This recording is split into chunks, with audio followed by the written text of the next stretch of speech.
We all know decisions that are made here in Washington, D.C. can have a direct impact on our cattle operations. Joining us now to talk more about NCBA's efforts to protect cattlemen and women is Alison Cook. She's the Executive Director of Government Affairs. Alison, you joined NCBA just a little earlier this year. Tell us a little bit about yourself and your background. Well, I hail from the great state of North Carolina.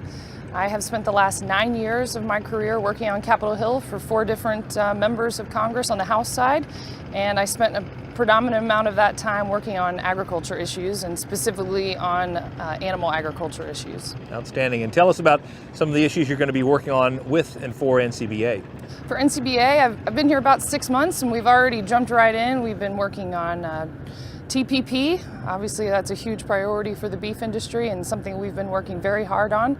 We've been working on pushing back on a gypsum rule. We've been working with what we like to call the barnyard gang to push back against overregulation essentially. We've been working on defunding the WOTUS rule and the court case we have going on with that.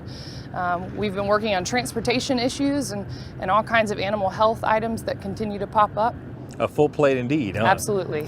So tell folks a little bit, you've worked here long enough, you know a little bit about the inner workings and what happens behind the scenes in Washington, D.C.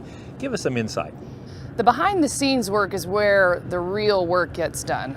You know, we like to be able to handle issues before we have to announce to our members and to the public that it's a problem. If we can solve the issue before it becomes a bigger issue, that is our main goal here at NCBA and many of the other organizations in D.C.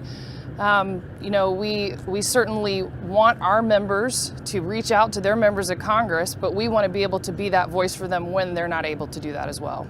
And so I wanted to ask, you know, some cattlemen may ask, why does NCBA need a physical office here in D.C. in addition to the office in Denver? Why is that so important? So the relationships that we build at the agency level with the head agency members and with their staffers is very vital to getting our message that our producers want to give across to them, as well as the relationships we have with the members of Congress and their staff as well. The staff are the ones doing the behind the scenes work, and we need to know that they know what our message is so that they can deliver it to their bosses.